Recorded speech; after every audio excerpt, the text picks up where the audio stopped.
Desde a pré-história, as relações são fundamentais ao desenvolvimento humano.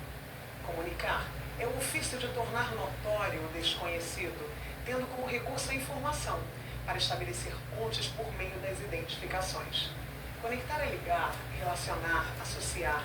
E aqui, nesse espaço, e por meio desses encontros, esse é o nosso maior desejo. Gerar proximidade entre o ouvinte, o espectador, com o universo PCB. Quem são? Quais são suas maiores necessidades? Onde estão? O que fazem? Até onde podem chegar? Como possibilitar sua inclusão? Como defendê-los? E quem são os que já abraçaram suas lutas? Perguntas como essas, certamente, de forma silenciosa, residem no inconsciente coletivo, bem como no coração de cada um que está inserido nessa realidade, que só no Brasil corresponde a 18,6 milhões de pessoas, mas que ainda trilha sua jornada de forma solitária, apenas e meramente por algum tipo de desinformação. São essas respostas, essas conexões que estamos aqui para estabelecer, para que o atípico se torne acessível e familiar, e para que todos que desejarem, bem informados, ampliem seus olhares, compreensão, oportunidades e, consequentemente, suas atitudes. Nesse momento, chamamos à existência o podcast Conexão Atípica. Gostou do texto, Raquel? Amei o texto. Fiz com todo amor. Bom, e nada mais justo do que iniciar esse podcast, esse projeto denominado podcast Conexão Atípica, falando com uma mãe. Porque eu acho que ninguém consegue perpassar o universo de mulher, de mãe, dessa missão que a gente recebe, mais do que especial, do que a mãe. A gente está no mês de maio, né? A gente tem uma mãe atípica e ninguém pode falar melhor desse universo do que ela hoje. Então hoje eu estou aqui com a Raquel Carvalho. Ela, claro, tem que falar que você também é coordenadora do fórum, né? Mães Atípicas. Mas eu queria que você primeiro apresentasse para a gente quem é a mãe atípica Raquel e quem é o seu filho. Fala um pouco de você e dele para a gente. Meu nome é Raquel, né? Vou fazer aqui minha autodescrição, né? Sou uma mulher negra, né, de cabelos pretos, estou vestida com uma blusa listrada, azul e branca, calça jeans e sapato preto. Eu como Raquel, né, comecei uma jornada muito normal, comecei uma gestação como toda mãe, né, com várias expectativas. O Cássio veio com alto risco, com múltipla de pressão alta, mas foi uma gestação tranquila. Tive uma excelente obstetra, foi uma gestação tranquila. E o Cássio nasceu e normal do bebê, balbuciar, sorrir, rir, e foi se caminhando, né? Quando o Cássio começou a completar em quase um ano, né, nós começamos a observar, né, que o Cássio andava nas pontas dos pés, né, ele não gostava de botar a mão na areia, ele não suportava som muito alto, e a gente, até de início, nada conhecíamos desse mundo atípico, né, não conhecia nada sobre autismo, nada sobre a gente, nada. E continuamos, né, com uma vida normal, muito ativo, muito agitado, não parava no seu devido local, em qualquer local que a gente fosse, tinha que estar atento a ele, né? E aí quando eu comecei a ir, né, numa academia de terceira idade, várias mulheres ali, e ali eu fui agraciada, eu digo que eu fui agraciada, né, com uma pessoa que estava estudando psicopedagogia e observou os comportamentos do Cássio. E aí ela chegou, é uma vizinha. Essa mesma vizinha. Anteriormente, depois eu vou fazer minha autodescrição. Eu esqueci. Foi essa minha vizinha que estava ali e ela veio a mim. Claro que eu sei que nem toda família vai ter um coração aberto de aceitar, né? Eu sei que é difícil, mas algumas coisas eu já observava, só não sabia o quê. E essa minha vizinha chegou a mim e perguntou: Raquel, você não acha que o Cássio tem alguma coisa? E eu falei: eu acho que tem, se não sei o quê. E aí ela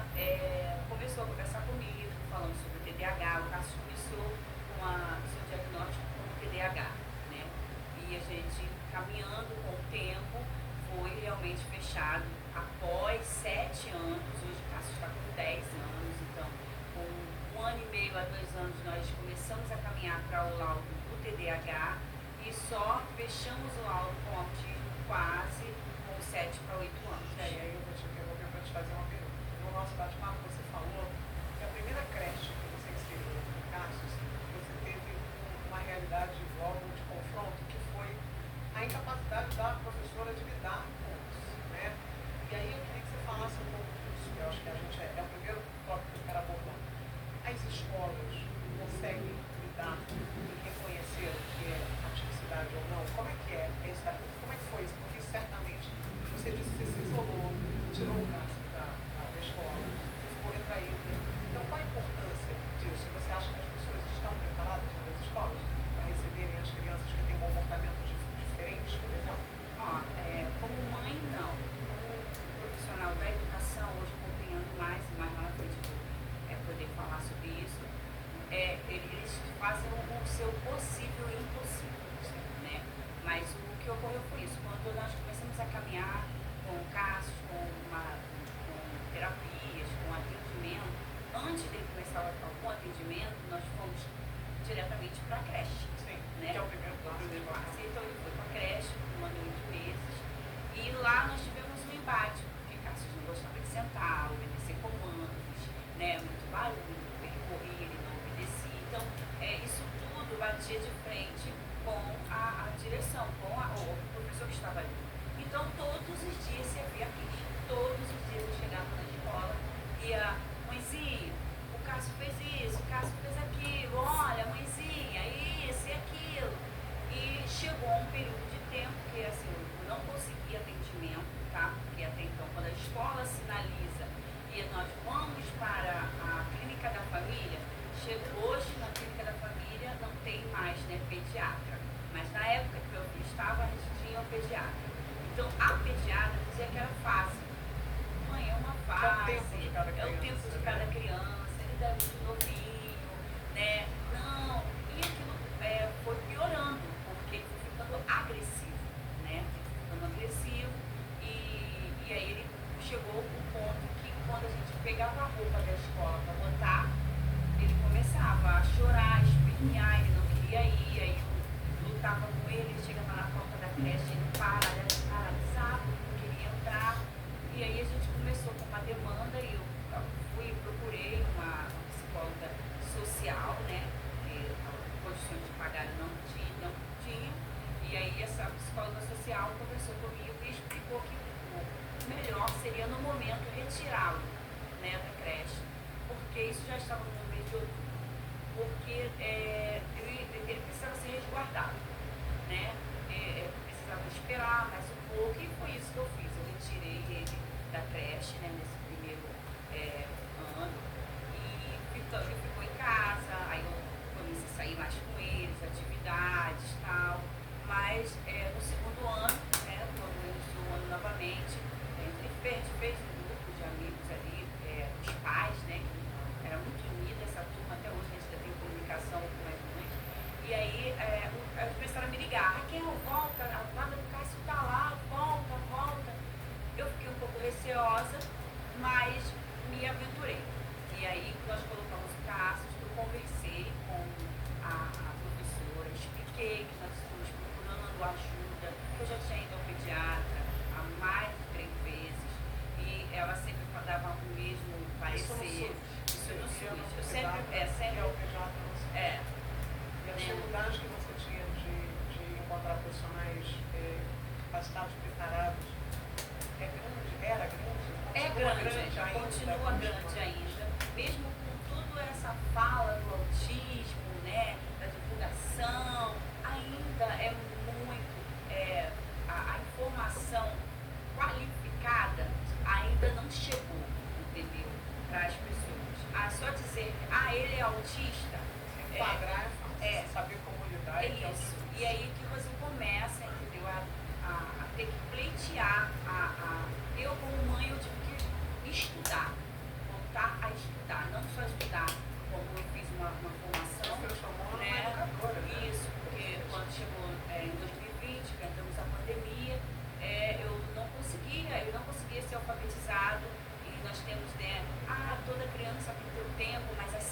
ciência não diz isso. A ciência nos mostra claramente que uma criança, quando chega aos seus 6 anos, ela tem uma formação e ela precisa ter evolução dessa formação. Ela tem que verbalizar, entendeu? sinalizar o seu Isso, desejo. e a formação realmente acadêmica começa. Então, é cientificamente, eu não estou falando nada aqui, não seja cientificamente comprovado. Então, a minha preocupação foi essa. Ele não conseguia se alfabetizar, ele não conseguia guardar o que ele conhecia. A gente, e na escola, Ele não retinha as o informações. conteúdo, entendeu? No 3º ano da creche, não vou deixar de dizer esse nome aqui, porque essa mulher foi importantíssima na minha vida, né? Porque aquilo existe profissional e profissionais, né? Então, a professora Cláudia Cunha, do ED, né? O professor Nestor, ela abraçou a causa comigo. Ela trilhou esse caminho com você, ela foi te dando essa visão do que você ia, onde você ia caminhar. Isso, o Cássio não era laudado ainda, né? Então eu estava no pré, né? 2, e ela ficou 2 anos com ele, né? E a gente sempre ali sinalizando, a gente conversando, eu explicando o que eu estava tentando fazer, o que eu estava querendo, eu não conseguia, e eu pedia relatório individual do aluno, ela me dava um relatório excepcional. Então, assim, eu quero deixar assim, são 2 causas que eu luto bastante. Pelo SUS e pela educação pública. Eu quero te fazer uma pergunta, pelo meio da sua fala, você falou sobre resguardar, né? Você disse eu fui orientada a resguardar. Não para essa mãe que está ouvindo a gente, para essas pessoas, porque eu acho que a sociedade, como eu falei com você, né? Eu acho que todo preconceito ele é oriundo exatamente do desconhecimento. A gente não sabe como a gente lida. Por exemplo, quando a gente vê, como você falou, né? Quando ele fica agressivo, quando ele tinha algumas crises, as pessoas olham e de repente não entendem porque não têm acesso, não sabem de nível, do que acontece, se essas pessoas evoluem, se elas podem ou não evoluir, se essas crianças, você mesmo falou que no autismo, crianças de nível 3 podem, com muito estímulo, faz uma regressão, podem regredir. Olha que coisa linda para quem está ouvindo. Então, o que você acha dessa palavra? Você acha que a mãe que percebe que seu filho tem um comportamento, né, que não está dentro daquilo que a gente considera como neurotípico, né? Você acha que ela deve resguardar o seu filho ou ela também tem que entender que ele precisa ter contato com o externo e buscar essa proximidade, para ir quebrando essas barreiras? Quando eu falo resguardar, eu falo muito sobre mídias sociais, né? Fala disso, porque hoje todo mundo gosta tanto de mídias sociais. A foto é muito interessante, né? A gente tirar foto com o cordão, para não sei o quê, para não sei aonde. E eu comecei a conversar com uma senhora, né, um tempo atrás, e ela sempre falava comigo, ele vai virar adolescente. Você já perguntou a ele se ele quer realmente ser mostrado? Porque até então, quando a gente é mãe, né, tudo bobeirinha que faz, foto. E hoje a gente resiste a tudo na mídia. E depois de um tempo aparece, né? Então eu comecei a entender que eu precisava perguntar a ele, claro, hoje ele está com 10 anos, mas eu comecei isso mais ou menos com uns 7 para 8 anos, a perguntar a ele, eu posso botar essa foto? E ele falava, não quero que bote. E eu falava, mas aí vai estar tão bonitinho, não sei o que, não quero. E, então assim, eu comecei a ter essa preocupação de não estar colocando ele direto na mídia. Ele tem o direito de escolha. Isso. E sobre o assunto de, quando a gente pensa, fala em resguardar, a gente pensa justamente isso, para separar do mundo. Não.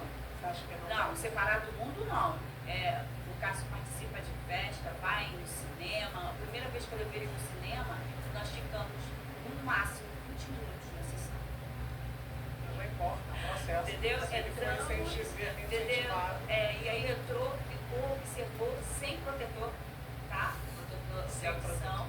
Entramos, escuro, observou, expliquei, claro, em casa, foi tudo explicado, a rotina que a gente tem. Então, fui preparado a semana inteira. Olha, sábado nós vamos ver o filme tal que você está querendo, né?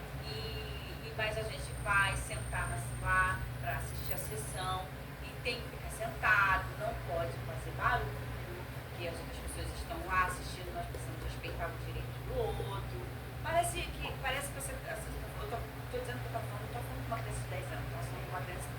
7 anos em diante. E parece que assim, ele não vai entender.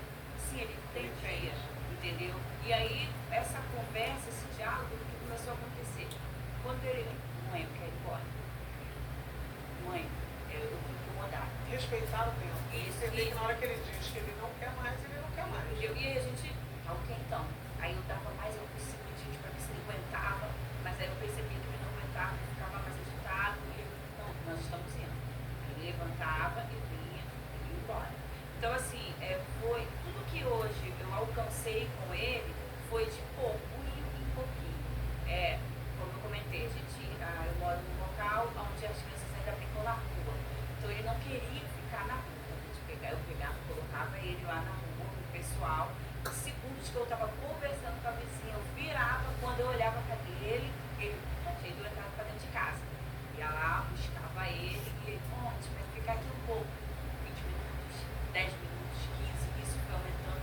Hoje ele já chega da escola, eu vou poder ficar na rua com os meninos aqui, entendeu? Então, assim, isso foi sendo ganho. Foto, insuportavelmente não tirar, não, foto é como se estivesse matando, doendo, beliscando, né? Então, assim, aí não gostei de tirar foto, aí lá minhas vizinhas tinham lá para fazer Páscoa, né? Dia das crianças, Dia das mães, e tinha que tirar foto. Eu tenho uma vizinha que tirou uma foto que eu segurando ele, entendeu? Porque eu não queria tirar foto. Na escola é a mesma coisa. Nenhuma comemoração, dificilmente a gente vai ver a foto dele, porque ele corre na hora da foto, né? Mas então, mesmo assim você não desistiu de fazer esse trabalho de adaptação dele com os tempos? Não, sempre passei preconceito, sim, olhares familiares, sim, conversas desagradáveis que a gente não quer ouvir, sim. E você tinha um tio também que eu você tive me um disse. tio que tinha esquizofrenia, né? E como você, agora é uma curiosidade, antes do câncer, como você se relacionava, por exemplo, com esse tio? Então, esse meu tio passava os finais de ano na minha casa, né? Porque eu moro em Campo Grande, mas numa área bem assim, sítio, era sítios que foram desmembrados. Então, tem espaço para andar, né? Tem espaço para correr, tem um campo enorme. Então, a minha mãe pegava ele, né? No hospital, porque ele ficava internado, hospitalizado, né? Porque ele tinha surdo, então ele quebrava. Então, ele ficava hospitalizado. E aí, os finais de ano, ele vinha para minha casa, né? Mas você já tinha uma abertura, você não era aquela pessoa que se fechava em Não, porque eu assim, eu precisava ajudar minha mãe, então a gente ia visitá-lo, né? Não fui muitas vezes, mas fui com mais adolescentes, consegui visitar, então eu tinha entrado lá, né? Hoje tem outro nome, do hospital psiquiátrico, mas eu tinha entrado, então a gente ia lá visitar ele. Então eu já tinha esse conhecimento desse mundo, né? Só a visita, mas não a convivência. Porque o conviver dia a dia é totalmente diferente, né? Totalmente diferente. Até eu gosto de dizer aqui que eu estou falando como mãe Raquel, porque tem outras mães que vivem situações muito mais difíceis do que eu vivo. Você falou das mães vulneráveis, a gente falou de família, que é uma coisa muito importante. A gente sabe que hoje a gente tem uma sociedade, na sua grande maioria, uma ausência dessa estrutura familiar, com pai, mãe. Isso é importante para qualquer filho, né? Seja ele com uma criança típica ou ativista. E você disse que essa é uma grande realidade, porque os homens costumam abandonar as mulheres no momento em que descobrem, a gente falou daquele despreparo, né? O homem tem uma certa dificuldade mais frágil. Isso, porque assim, quando algo chega, né? Eu sou casada, eu tenho o privilégio do meu esposo estar comigo. Mas entre as amigas que eu tenho de amigas bem fechadas, né? Eu contei, mas assim, delas, eu só tenho duas que são casadas. O restante não é casado, o esposo abandonou, entendeu? Deixou, entendeu? Conforme o diagnóstico chega, né? Chega também algumas situações da família, né? Que é justamente o olhar preconceituoso. Você deixa de ser convidada para as festas? Sim, você deixa de ser convidada para as festas, né? Quando tem uma festa do amiguinho na escola. Eu não vou dizer que eu passo tanto isso, porque assim, eu aprendi a lidar com muitas situações. Mas tem aquela festa daquele amiguinho que acontece, e aí é convidado, né?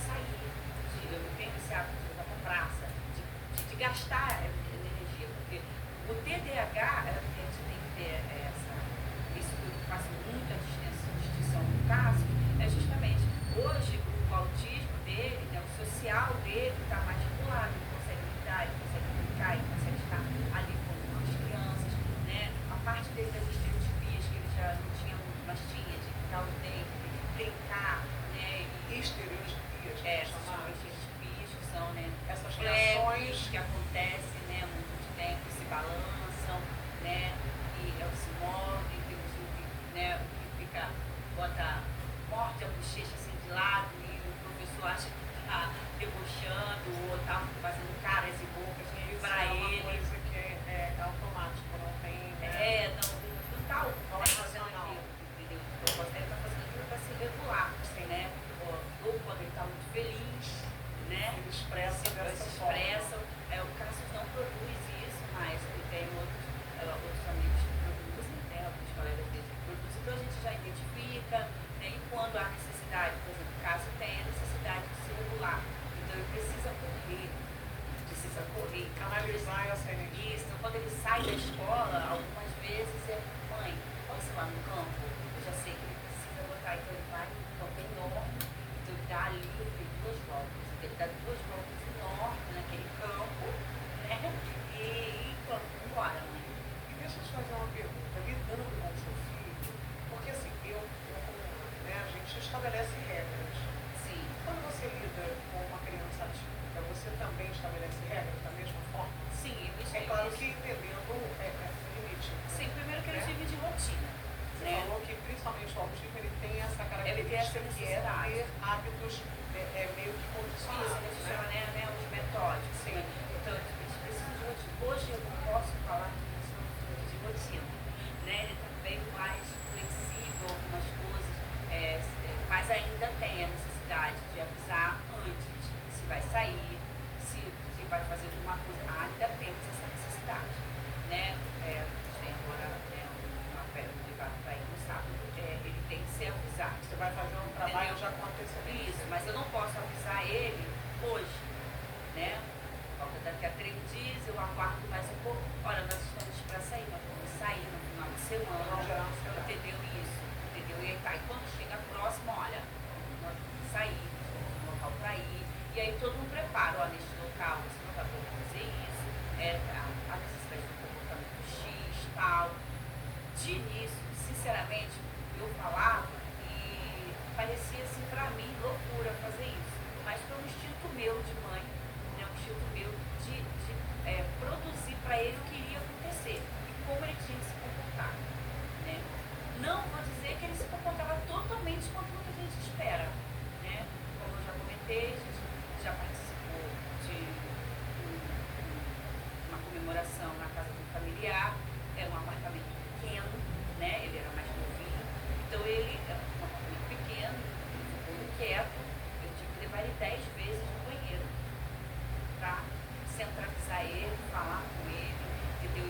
E aí o que de repente era até um escape, esse momento que ele ia no banheiro era o momento que ele ficava com você, que era alguém que ele tem como referência. Ele estava ali naquele lugar pequeno, um monte de gente. Isso, aí não parava, ele tinha um cachorro, então quer dizer, até o cachorro conseguiu estressar, né? Porque ele estava agitado, um ambiente fechado, pequeno, então até para ir para um ambiente fechado, pequeno, de antes tem que preparar, né? E aí você não fala de preparo, a gente conversou muito. Você hoje atua como faz mediação. Sim. Em uma escola, né? E uma escola que tem um direcionamento para tratar pessoas com atividade. Sim. E você me relatou uma coisa que me deixou assim, bem, né, apreensiva. Você falou que, infelizmente, as pessoas não têm o devido preparo, né? Você, inclusive, criou um espaço dentro desse local. Fala para mim da percepção que você tem dos mediadores hoje, que é uma luta. As pessoas pedem muito mediador, mas qual é a realidade da mediação hoje? O mediador escolar, qual é a visão que a pessoa tem do mediador escolar hoje, né? A população.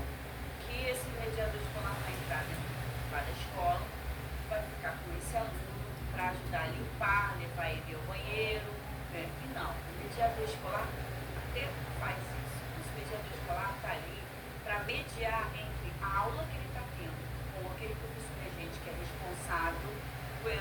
todo o preparo daquela aula, entendeu? E você que está mediando para que aquele aluno entenda aquela aula. Então você vai ali auxiliar aquele aluno para que ele compreenda aquilo que está ocorrendo ali, né? Então aí há uma, dependendo, né, de cada escola, de cada direção, de cada mediador, pessoa, né, ter um entrelace com o professor regente, porque a responsabilidade é do professor regente. Tem que haver uma comunicação. Uma comunicação do que ele vai preparar, qual é o planejamento de aula dele daquele mês, daquele trimestre, né, o que ele vai trabalhar. E aí, conforme o que ele vai trabalhar, o mediador escolar vai estar em sala de aula com o aluno ao lado do aluno, entendeu?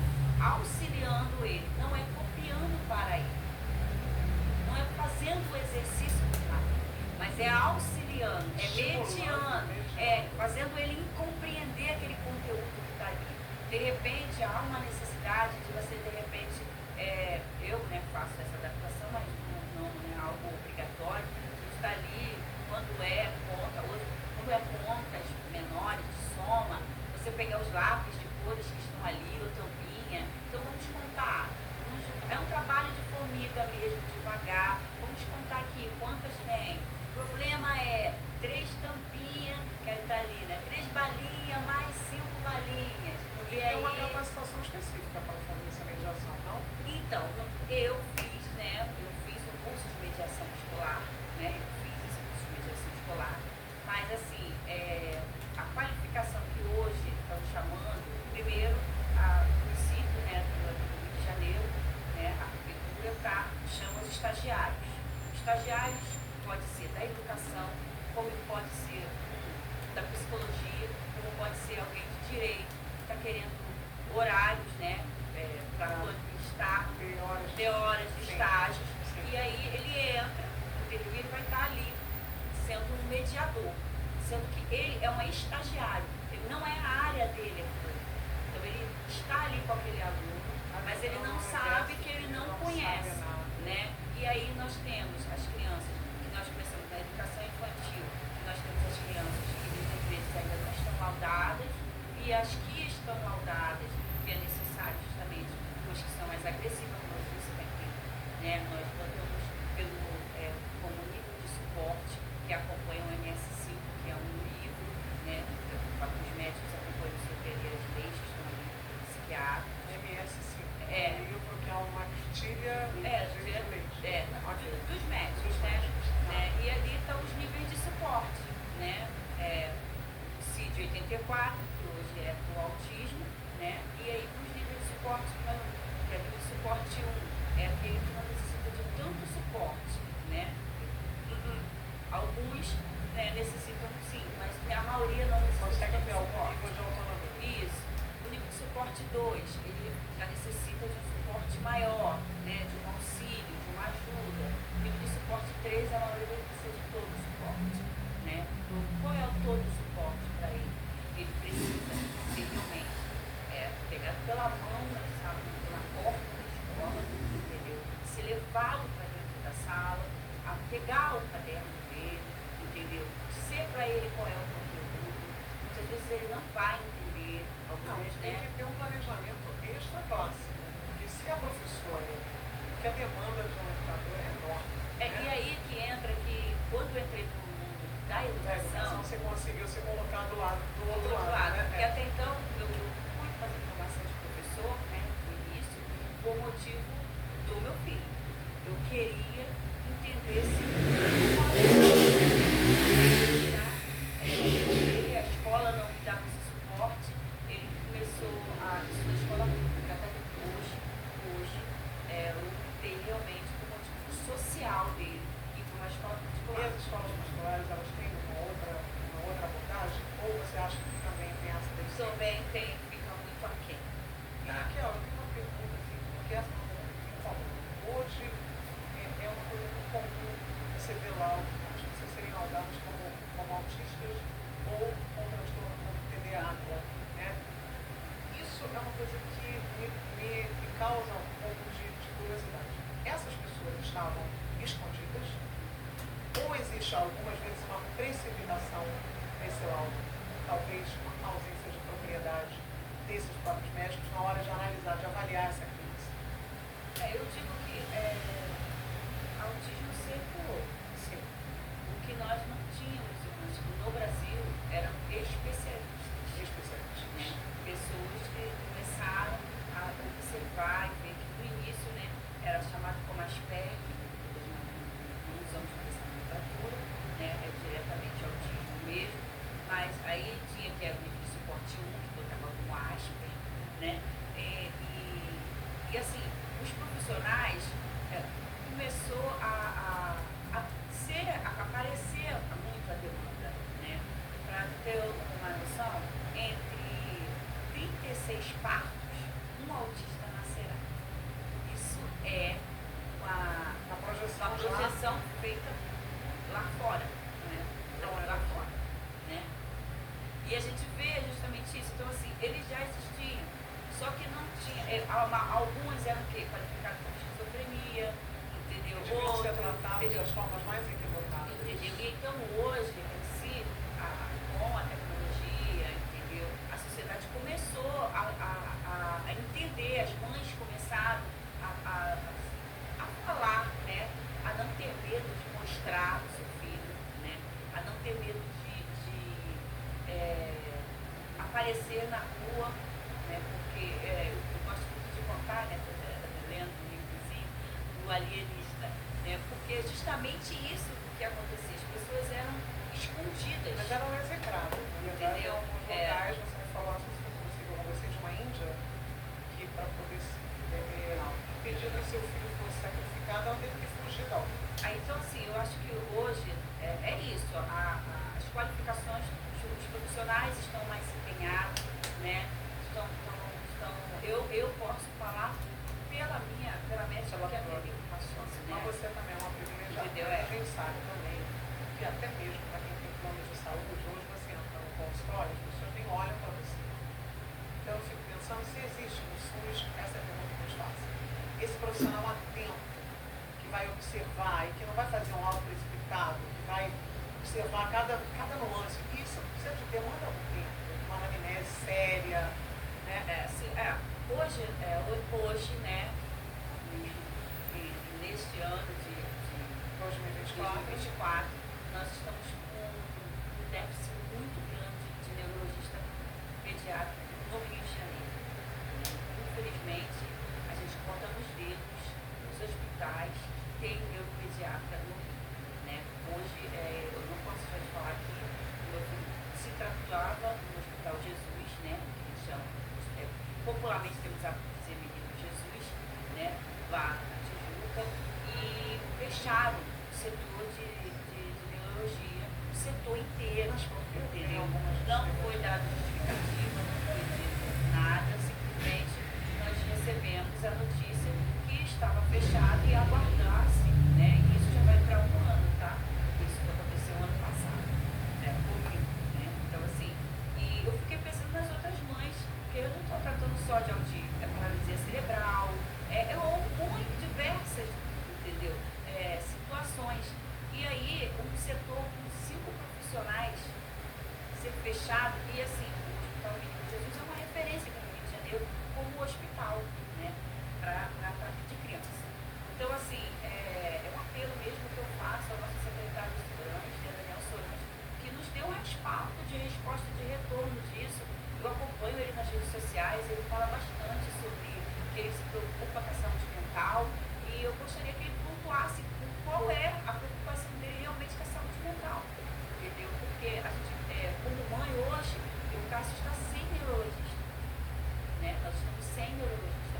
Por quê? Porque eu voltei para o sistema do SUGEC, né? Então, fecharam as portas lá, nós voltamos para o sistema do SUGEC, para a fila. E esse SUGEC demora, você falou que às vezes demora 4 anos. O meu demorou 4 anos, isso para o Hospital Menino Jesus, eu demorei 4 anos para conseguir. E a tendência da criança é só regredir. Sim, porque quanto mais rápido o diagnóstico, quanto mais rápido o tratamento e os estímulos, mais o desenvolvimento dele é melhor, né? É melhor. Então, assim, o que nós queremos, o que eu como mãe quero? Eu quero o meu filho independente. Ah, Raquel, você está sonhando isso, entendeu?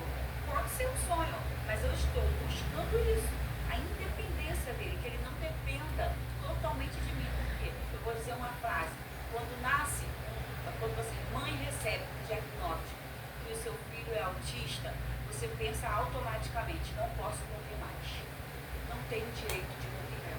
Meu filho vai ficar sem nenhum suporte. Entendeu? Então a nossa maior preocupação é: se eu morrer, com quem ele vai ficar? Quem vai cuidar dele? Entendeu? Porque o pai e a mãe vão, quem vai cuidar dele? Os irmãos, a irmã não tem obrigação. Ela vai ter cuidar, porque é uma família. Você tem uma filha de 20 anos, Isso, entendeu? Mas não é, entendeu? Obrigação. Não é a missão dela. Né? Então a gente se preocupa com isso. Então hoje, o que eu tenho lutado lá em Campo Grande, e o que eu estou lutando por Campo Grande, Campo Grande é enorme, que é a maior cidade do Rio de Janeiro, né? Campo Grande, coisa que as pessoas têm hábito de dizer. E Campo Grande não tem, entendeu? Um centro de reabilitação infantil, ou melhor, um centro de reabilitação mesmo, que atenda a criança, adolescente e adulto, porque essa criança vai crescer, ela vai virar uma adolescente e ela vai virar um adulto. E hoje nós não estamos, eu, Raquel, com 10 anos já estou, né, me preparando para procurar profissionais que vai ter a capacidade de atender ele a partir da pré-adolescência. Porque aí a gente já não está tendo, porque está muito preocupado com o pequenininho, né?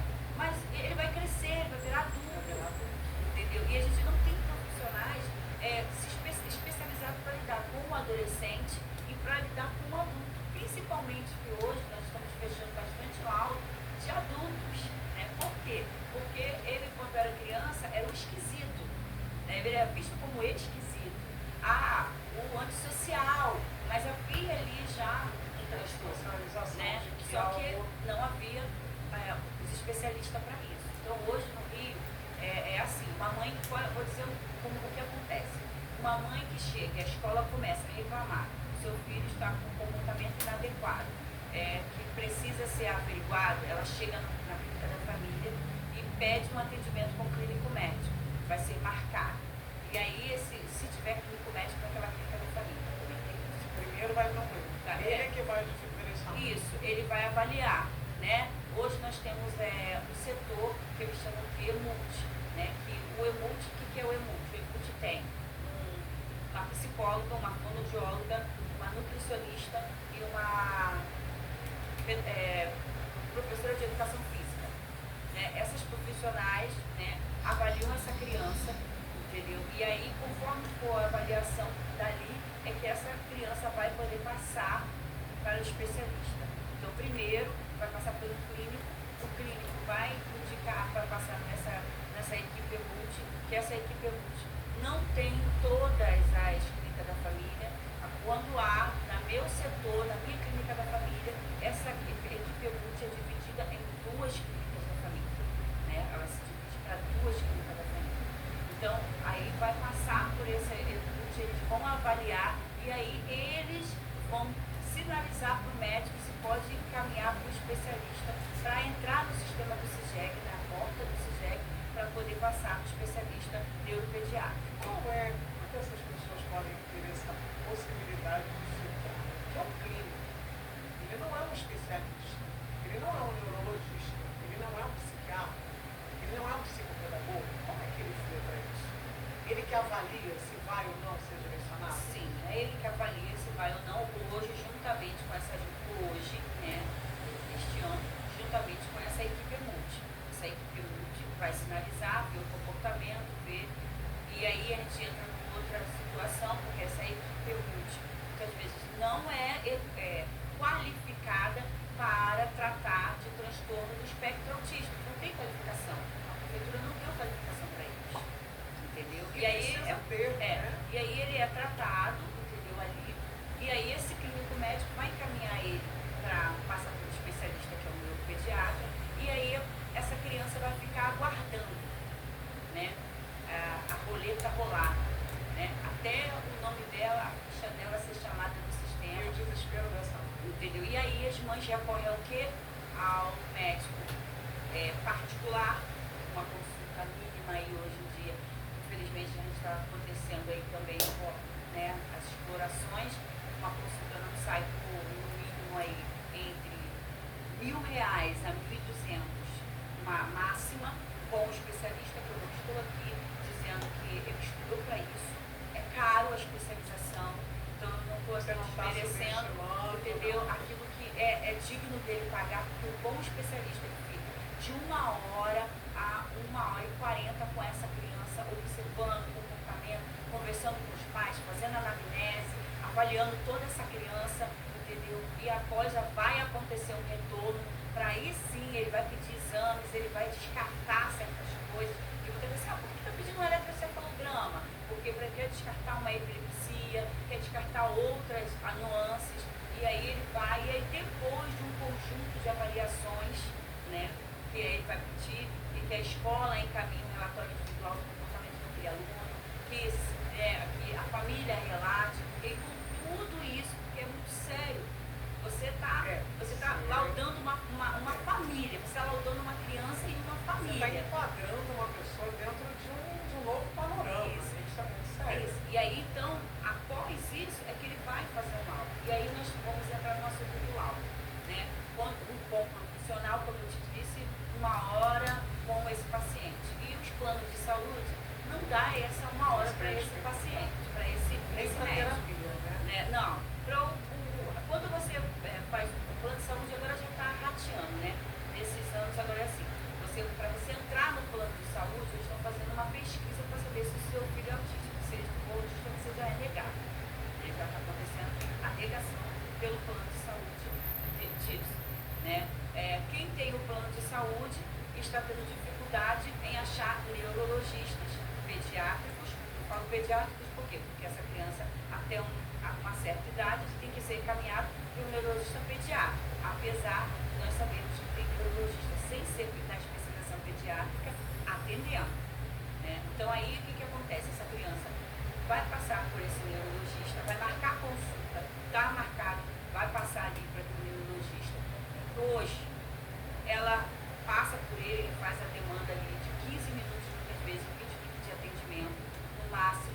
Sai dali, entendeu? Você vai fazer os exames que ele quer. Quando você retorna, aquele médico não está mais ali no plano de saúde. Isso acontece também com terapia. Também. Você está fazendo acompanhamento com o psicólogo, daqui a pouco você chega lá, já é outra, e você tem que começar a E com uma criança, entendeu, dentro do espectro autista, isso é horrível, porque ela precisa ter afinidade, ela precisa acostumar com aquele profissional precisa conhecer como ela é, como ele é, entendeu? Conhecer aquela, para aí sim trabalhar. Então aí você volta pro zero, porque você está com aquele fonoaudiólogo, eu tinha né, 4 anos, né? E aí, isso pelo SUS, porque como eu estou dizendo aqui, toda a minha vida foi feita pelo SUS. Hoje eu estou sem nada, porque o SUS me retirou isso, né?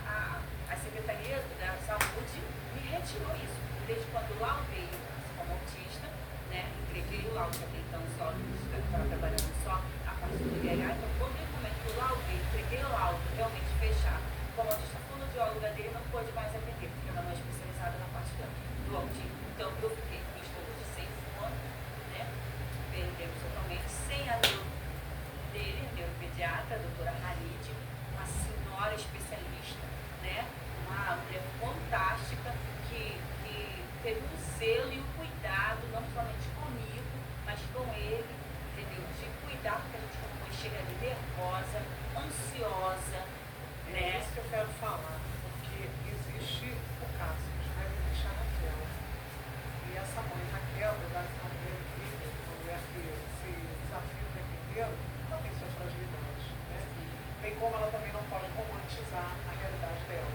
Como eu também não posso, porque todo filho dá trabalho, né? Independente do filho que seja. Então a gente não romantiza. Mas o que você fala para as mães que de repente estão iniciando nessa jornada? Porque você também deixou muito claro para mim que essa mãe não pode se acomodar. Que depende dessa mãe, primeiro, para que a realidade dessas crianças sejam trazidas à tona, e não só no dia destinado, por exemplo, que é lindo, o dia da conscientização do autismo, lindo isso, mas